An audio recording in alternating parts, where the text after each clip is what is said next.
오늘 우리에게 주시는 하나님의 말씀이 있습니다. 레위기 14장 1절부터 20절까지의 말씀입니다. 레위기 14장 1절부터 20절까지의 말씀입니다. 찾으신 줄 알고 우리 합독하며 나가도록 하겠습니다. 시작.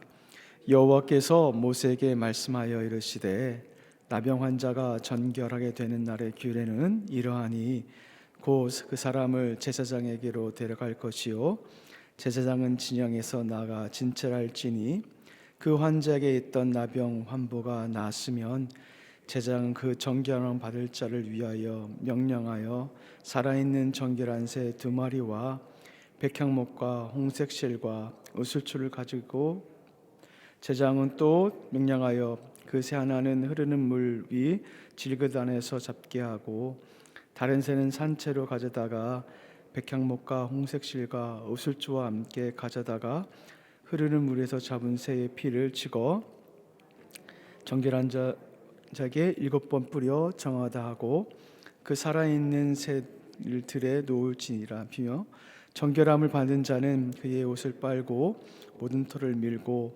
물로 몸을 씻을 것이니 그리하면 정하니 그 후에 진영에 들어올 것이나 자기 장막 밖에 이레를 머물 것이요 7번째 날에 그는 모든 털을 밀되 머리털과 수염과 눈썹을 다 밀고 그의 옷을 빨고 몸을 물에 씻을 것이라. 이하면 정하리라. 8째 날에 그는 흠없는 어린 순양 2마리와 1년 된 흠없는 어린 암양 1마리와 또 고운 가루 10분의 3 에바의 기름 섞은 소재물과 기름 한 녹을 취할 것이요 정결하게 된 제사장은 정결함을 받은 자와 그 물건들을 회막 문 여호와 앞에 두고 어린 수양 1마리를 가져다가 기름 한 녹과 아울러 속죄제를 드리되 여호와 앞에 흔들어 요제를 삼고 그 어린 순양은 거룩한 장소 곧 속죄제와 번제를 잡는 곳에서 잡을 것이며 속건 제물은 속죄제와 마찬가지로 제사장에게 돌릴지니 이는 지극히 거룩한 것이니라. 제사장은 그 속건 제물의 피를 취하여 정결함을 받은 자의 오른쪽 귓뿌리와 오른쪽 엄지 손가락과 오른쪽 엄지 발가락에 바를 것이며 또 그 한 녹의 기름을 취하여 자기 왼쪽 손바닥에 따르고 오른쪽 손가락으로 오른손에 기름을 찍어 그 손가락으로 그것을 여호와 앞에 7번 뿌릴 것이요 손에 남은 기름은 제사장이 정결함을 받은 자의 오른쪽 귓뿌리와 오른쪽 엄지 손가락과 오른쪽 엄지 발가락 곧 속건 제물의 피 위에 바를 것이며 아직도 그 손에 남은 기름은 제사장이 그 정결함을 받은 자의 머리에 바르고 제사장은 여호와 앞에 그를 위하여 속죄하고 또 제사장은 속죄를 드려 그 부정함으로 말미암아 정결함을 받은 자를 위하여 속죄하고 그의 번제물을 잡을 것이요 제사장은 그 번제와 소제를 제사장에 드려 그를 위하여 속죄할 것이라. 그리하면 그가 정결하리라. 아멘. 오늘 본문은 나병으로 진단을 받았다가 완치된 자의 정결 절차가 그 복귀 절차가 소개되어 있습니다. 오늘 본문을 두 단락으로 이렇게 나눌 수가 있는데 1절부터 9절까지 완치자를 위한 정결 절차가 나와 있고요. 10절부터 20절까지는 완치된 자가 드리는 제사에 대해서 말씀을 하고 있습니다. 우선 완치자를 위한 정결 절차를 보면 제사장이 나았다고 진단을 받게 되면 완치자는 정결한 산새 2마리와 백향목과 홍색실과 우슬초를 가지고 와야 합니다. 여기서 새 1마리는 흐르는 물에 잡고 질그릇에 흐르는 물과 그 피를 담습니다. 그리고 남은 새 1마리는 죽었던 그 새의 피를 7번 뿌리고 그리고 들에 놓아줍니다. 여기서 끝나지 않아요. 공동체 안으로 바로 들어올 수 있는 것이 아닙니다. 완치자는 옷을 빨고 몸에 털을 밀고 목욕을 합니다. 그리고 자기 장막에서 7일을 머물러요.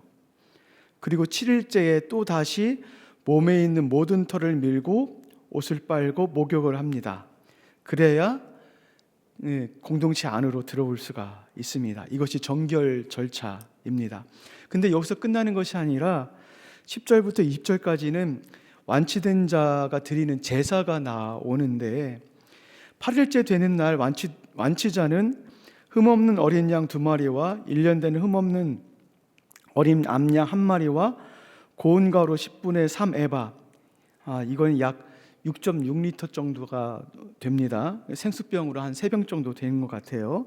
그리고 기름 섞은 소재와 기름 한록, 기름 한록은 약 0.3리터 정도를 의미를 합니다. 이것을 취해요. 이것으로 속건제와 번제, 소제와 속죄제를 드리는데, 특히 피와 기름을 드리는 속건제를 보면 좀 독특합니다.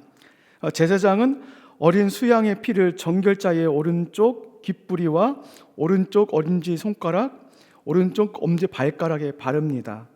그리고 이번에는 기름을 여호와 앞에 7번 뿌리고 정결자의 오른쪽 귓부리와 오른쪽 엄지 발가락, 오른쪽 엄지 손가락에 발랐습니다.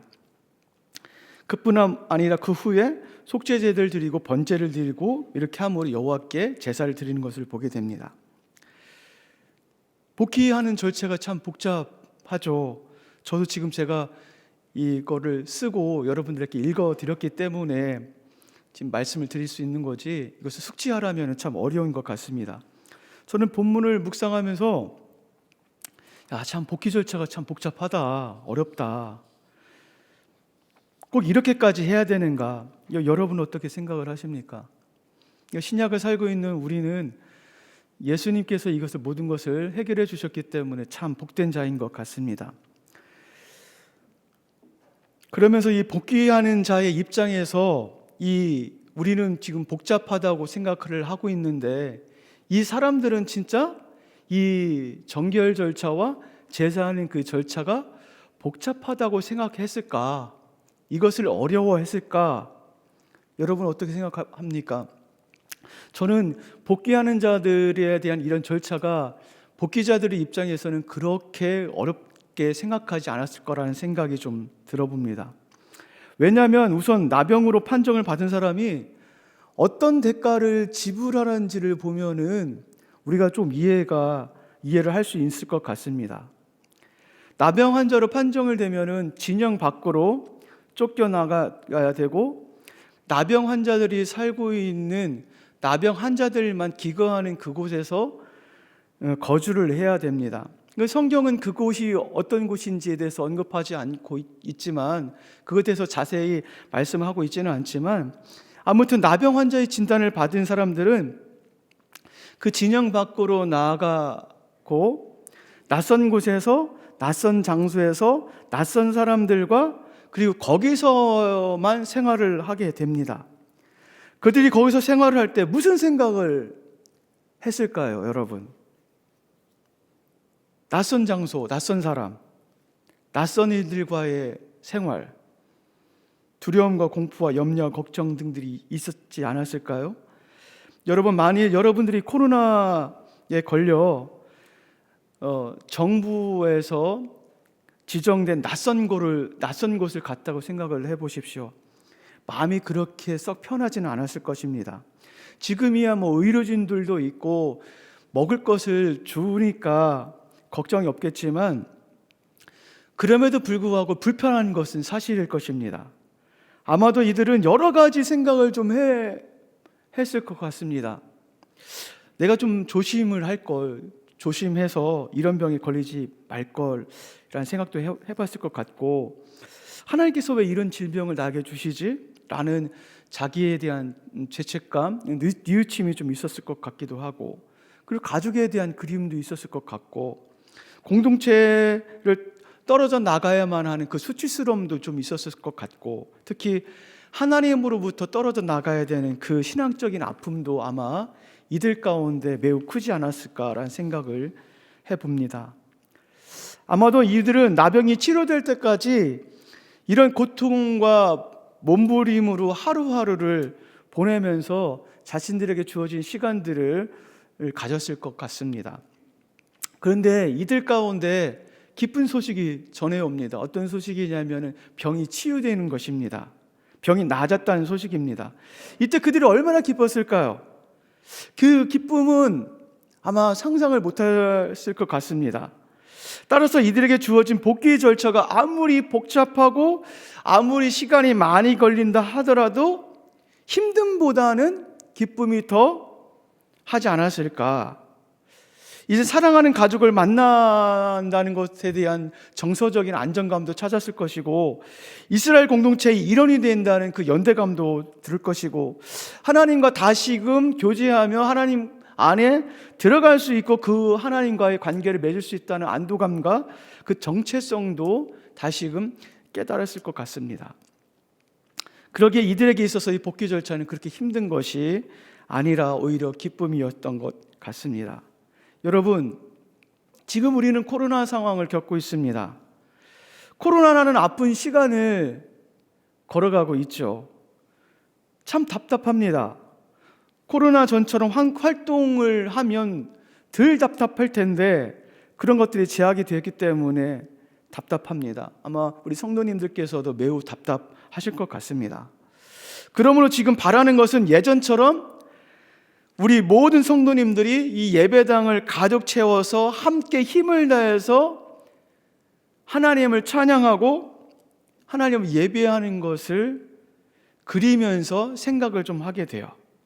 그런데 그것이 우리가 생각하는 것만큼 빨리 우리 가운데 찾아오지를 않아요. 그렇기 때문에 답답을 해요.